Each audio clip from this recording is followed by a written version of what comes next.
Oke, kembali lagi di channel saya ya. Kali ini masih dengan lanjutan kasus Vina Cirebon. Dan kali ini sudah sampai di tahap katanya Linda menjadi salah satu orang yang terlibat dalam kasus Vina ya. Wah, sahabat Vina, bahkan ada yang bilang dia otak dibalik terjadinya kejadian itu ya, karena dia yang membeberkan Vina dan Eki lewat jalur mana gitu. Wah, luar biasa ya. Kita lihat ya, kali ini Opung membahasnya. Sebelum kita ke videonya, bantu subscribe dulu channel saya yang belum subscribe, supaya kalian tidak ketinggalan setiap saya upload video baru. Tidak tunggu lama, kita ke videonya langsung. Let's go. Betul apa ku bilang kan? Yang namanya Linda, yang katanya sahabatnya si Vina, yang kesurupan rohnya si Vina kemarin, ternyata merupakan salah satu otak dari pembunuhan tersebut. Udah terbaca sebetulnya dari awal, udah terbaca. Ya. Jadi ini ada salah satu kanal YouTube ya yang menghadirkan voice note tapi bersifat rahasia.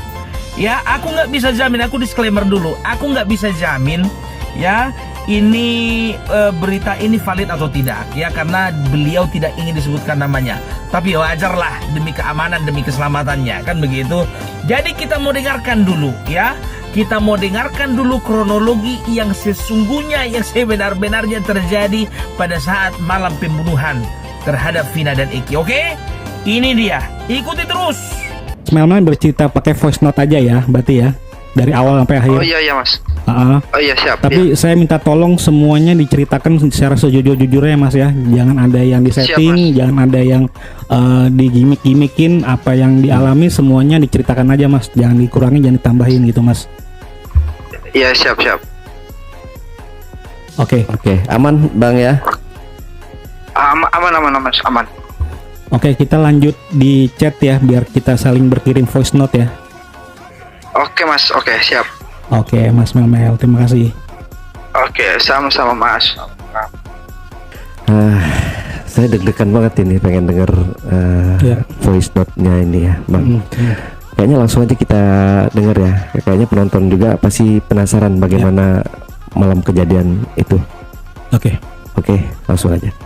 Halo, selamat malam Mas Melmel. Saya Didit dari YouTube channel Jack Backpacker. Saya pertama kali ingin menanyakan satu hal dulu nih Mas. Pertanyaan pertama yaitu hubungan apa Mas Melmel dengan kedua korban, yaitu Vina dan Eki, juga Linda. Ya, selamat malam juga mas. Ini saya dari saksi yang ada di TKP terakhir. Oh, saksi dari TKP ya. Berarti Jadi, langsung ada di kejadian. sini, mas, saya dengan adik Eki dan Vina itu memiliki hubungan yang sangat dekat ya. Sangat dekat. Tapi di luar daripada geng motor. Oh, ini bukan geng motor berarti ya. Adik Eki itu seperti adik saya sendiri. Kalau untuk Linda mas, itu saya dikenalkan oleh Eki dan Vina, karena pada malam kejadian itu si Eki nelpon saya bahwa mau menjemput adik Vina. Kalau untuk kenalnya dengan Mbak Linda, ya udah lama sih mas, cuma belum pernah yang namanya kita jalan bareng. Yang adanya itu saya dan Eki aja. Jadi ketika Eki punya masalah dengan Vina, Eki cerita dengan saya, curhat. Begitupun dengan Vina, jika dia punya masalah dengan Eki, dia juga curhat sama saya. Jadi ibaratnya itu saya kan paling tertua. Nah, ibarat itu saya paling tertua. Jadi saya kalau ada apa-apa mereka itu, dia itu memberitahu. Oke mas, bisa diceritakan nggak kronologisnya dari versi Mas Melmel ini pada saat malam kejadian Vina dan Eki dibunuh? Jadi di sorenya itu Eki nelpon, Kang ada kegiatan nggak nanti malam? Kalau nggak ada kegiatan, nih aku mau cerita nih, ada masalah dengan Egi, bisa nggak diselesaikan? Tapi saya nggak tahu mas itu masalah apa. Ya saya pikirkan biasalah anak-anak muda, paling nanti juga teguran lagi. Saya berpikir seperti itu kan. Oh ya sudah dek, nanti malam kita janjian di mana, saya bilang gitu kan. Ya udah nanti Akang saya telepon lah, dia bilang begitu.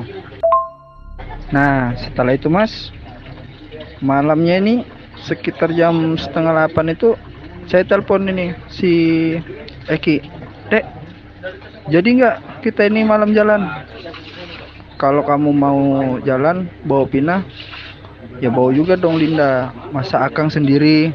Tuh guyonan saya kan mas. Oh iya sudah Kang, Akang kita janjian tempat biasa, sekalian nanti kita jemput Pina dan Linda. Ya sudah, oke, kita akhirnya meluncur lah. Saya ini kan ketemu lah dengan si Eki ini. Akhirnya sudah ketemu, kita jemput si Pina dan Linda. Kita sempat jalan-jalan ini di alun-alun itu, sempat jalan muter-muter. Setelah muter-muter itu kami sempat beli apa ini namanya, minuman lah. Ya dek, kita beli minuman dulu lah, mampir. Akhirnya kita ini mampir beli minuman. Jadi setelah kami mampir beli minuman itu, di situ Pina sempat gelisah tuh, Kang biar Pina goncengan sama Kang aja lah pulangnya, biar si Linda sama Eki. Tapi mereka berdua kan berdebat, oh kenapa begitu, kan awalnya kita berdua kata. Nah itu terus saya bilang udah nggak usah ribut, sembarang aja yang mana mau ikut. Saya bilang begitu sama si adik Eki kan. Nah dalam itu ada beberapa motor itu lewat gitu, dia lewat dan terakin Eki. Nah si Eki ini ngomong, Kang itu Kang kawan-kawannya si Egi dong gitu. Tapi saya kan nggak kenal sama si Egi yang mana posisinya saat itu. Jadi nggak apa-apa dek, kita lanjut aja. Wah itu si Linda ini memang dari awal itu memang sudah ngetik HP terus di atas motor, itu memang sudah ngetik HP terus, entah siapa yang dihubungin. Nah itu ya kita lanjut aja jalan ini. Setelah lanjut jalan ini, pas motor sudah lewat kan, yang tadi tuh saya bilang kawan-kawannya Egi sudah lewat itu, si Egi ngomong, ya nggak apa-apa dek, aman aja. Tuh kami lanjut. Jadi akhirnya nih kami lanjut nih mas, jalan. Rencana schedule-nya kan memang masih mau jalan-jalan ya. Karena berhubung kami sudah jalan itu, kita tuh ngelewatin tongkrongan, kayak nggak salah itu tongkrongan anak motor. Cuma saya nggak tahu lah anak motor dari mana kan, karena kan saya di luar daripada geng motor. Itu si Pina ngomong ke Linda, bilang Pina, kita pulang aja yuk, udah mau malam juga sudah nih, udah mau jam 11, dia bilang begitu. Ya akhirnya saya bilang iya tuh Neng, kita pulang, saya bilang begitu kan. Tuh kita pulang. Di jalan perjalanan pulang ini saya sudah ngomong sama si Eki, dek nanti singgah dulu beli bensin ya, soalnya bensinnya Akang mau habis nih. Jadi akhirnya kami singgah nih. Yang singgah itu saya sama Linda, si Eki sama Pina ini lanjut terus. Loh saya bilang kenapa itu kok Eki jalan terus, tak suruh si Linda hubungin si Eki. Saya bilang coba hubungin Eki itu, telepon, jangan dulu pulang sebelum kita datang. Saya pikirkan sudah mereka ini menuju rumahnya Pina toh. Jadi maksud saya itu nunggu di rumah Pina, maksud saya kalau memang dia sudah duluan sampai. Jadi iya Kang, udah saya telepon nih katanya gitu, udah saya chat katanya, nggak diangkat nih saya telepon, mungkin masih dalam perjalanan. Oh ya sudah, kalau gitu kamu chat aja si Eki atau si Pina, bilangin nanti kalau sudah sampai di rumah jangan langsung pulang duluan, tunggu Akang gitu baru pulang sama-sama. Ya jadi akhirnya pulanglah saya ini mas. Ya pas itu tuh saya langsung antar Linda ini pulang ke rumah mas. Nah pulang ke rumah, setelah sampai di rumah saya tanya lagi, loh kok si Eki sama Pina kok belum sampai ya, coba ditelepon. Saya telepon nggak diangkat. Berapa kali saya telepon nggak diangkat, Linda ini langsung masuk. Setelah dia masuk rumah, saya putar balik tuh, putar balik. Saya keluar, sudah jalan raya itu saya putar-putar nih cari kemana nih si Eki nih, kok nggak diangkat-angkat nih, perasaan gak enak. Akhirnya saya ketemu tuh sama temennya si Eki. Dia bilang begini, Kang, susul si Eki ke jembatan play apa itu. Dia bilang susul Eki di jembatan apa gitu, dia bilang malam itu. Dia bilang si Egi sama kawan-kawannya tuh mau berantem tuh, mau kasih pelajaran ke Eki itu. Akhirnya saya nih panik kan, langsung lah saya nih langsung meluncur ke lokasi tuh. Sebelum sampai di jembatan itu, saya itu melewati ini SMP 11. Nah, di SMP 11 tuh saya taruh motor tuh. Saya lihat tuh mereka tuh di dalam. Saya juga nggak berani untuk masuk ke dalam karena ini Vina sama Eki ini sudah dipukulin gitu. Tuh ada warung yang masih buka ya mas, ya nggak buka full, maksudnya itu sudah mau tutup lah. Di situ tuh ada laki-laki mas, saya ajakin untuk masuk ke dalam, nggak berani. Nah dia nggak berani masuk ke dalam, akhirnya saya lah memberanikan diri ngendap. Akhirnya mereka itu ya mas, jadi pas setelah saya sudah ngendap, saya ngelihat itu penyiksaan di 11 orang itu mas, semuanya tuh ya itu Pina itu mas. Saya mau maju tapi saya nggak berani, apa nanti saya jadi yang ketiganya, saya bilang begitu kan. Kalau si Eki di lokasi itu juga sudah nggak bisa ditolong. Jadi setelah Pina selesai digituin, mereka bawa ke jembatan itu. Nah di situ mereka taruh Eki dan Pina ya. Setelah mereka pergi tuh, saya ngampirin. Saya sempat tuh megang si pertama tuh, saya megang Eki ya. Di situ memang sepi betul lah mas. Akhirnya saya tuh megang Eki, saya periksa Eki, nggak ada, memang sudah pergerakan. Jadi saya pindah ke Pina. Pina ini kan sudah sebagian bawahnya kan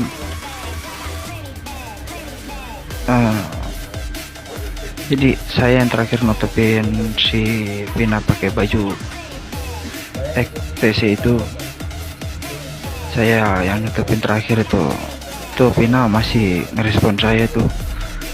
Pina masih bernapas, masih ibaratnya membuka mata lah. Saya sempat bilang, maaf Neng, Akang terlambat datangnya. Ya cuma mengeluarkan air mata gitu ya mas. Ya cuma mengeluarkan air mata, ingin ngasih tahu tuh ada yang mau disampaikan ke saya, tapi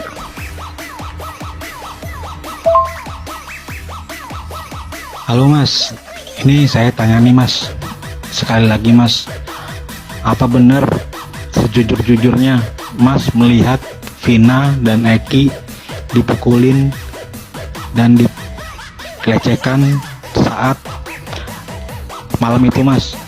Ini saya tanya sekali lagi ya mas ya.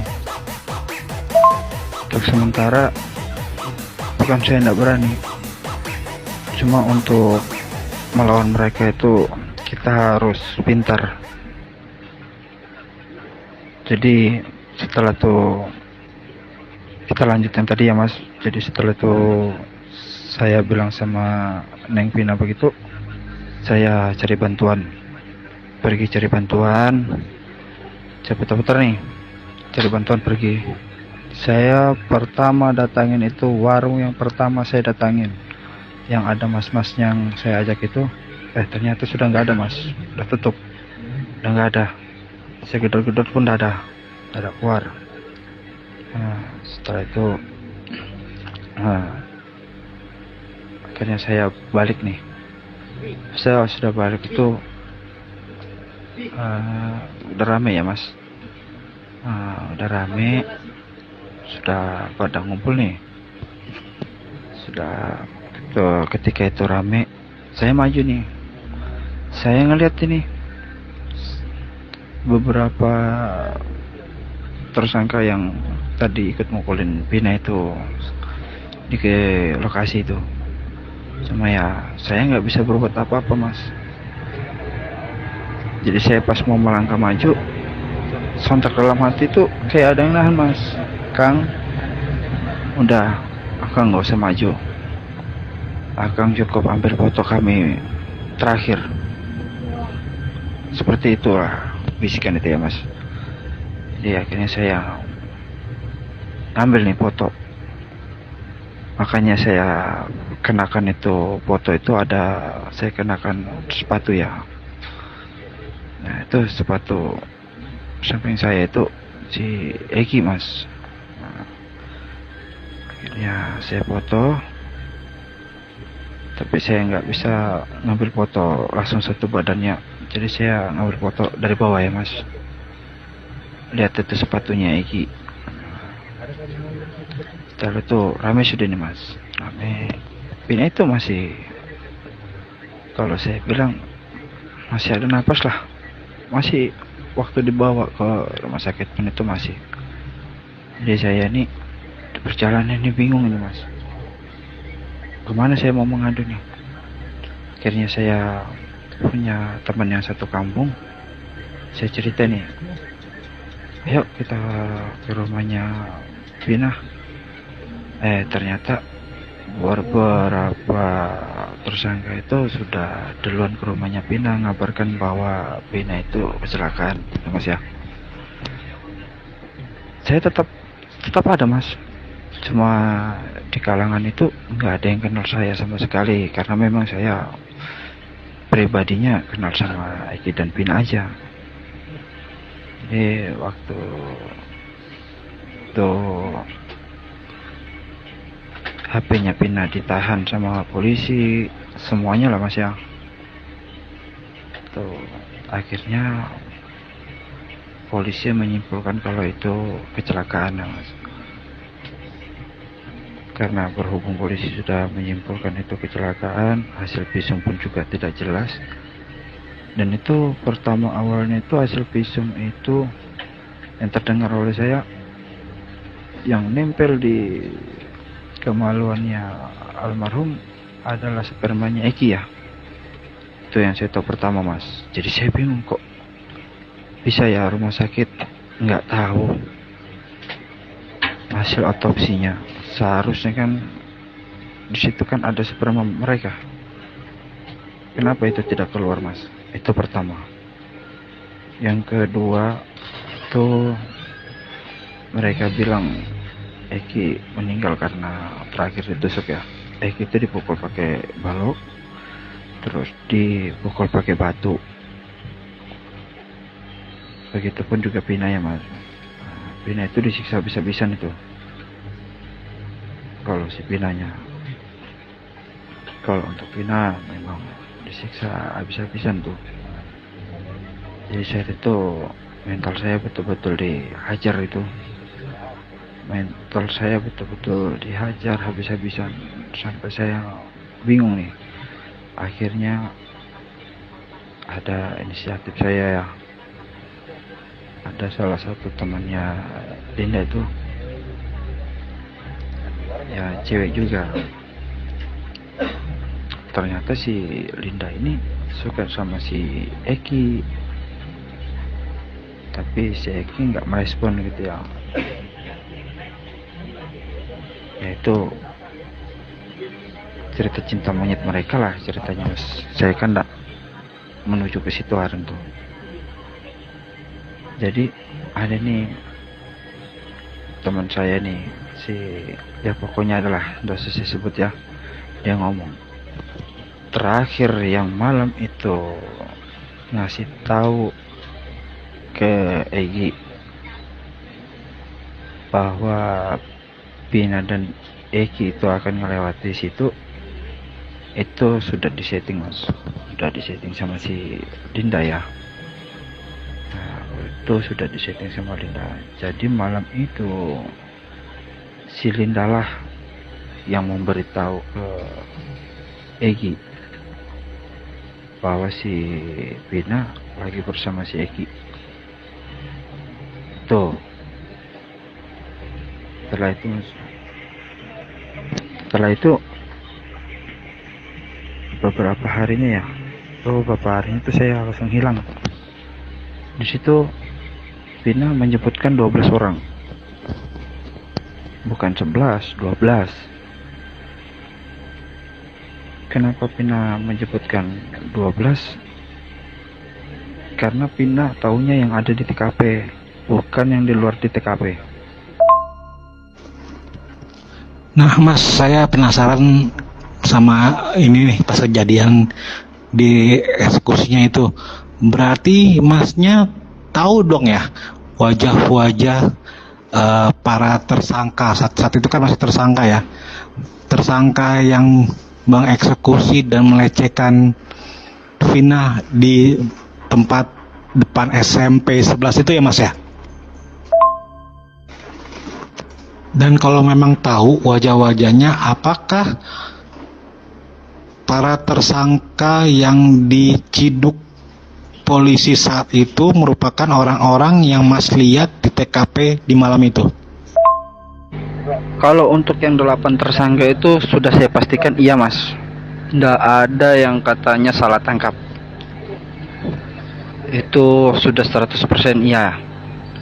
Sekarang asumsinya kalau memang mereka 8 orang itu disiksa oleh polisi, apakah mungkin ini ya mas ya, apakah mungkin polisi akan membunuh mereka? Kalau memang mereka nggak bersalah, kenapa coba nggak mengelak di saat 2016 silam itu? Karena di sini masih ada saya. Kenapa Pina menyebutkan 12 orang?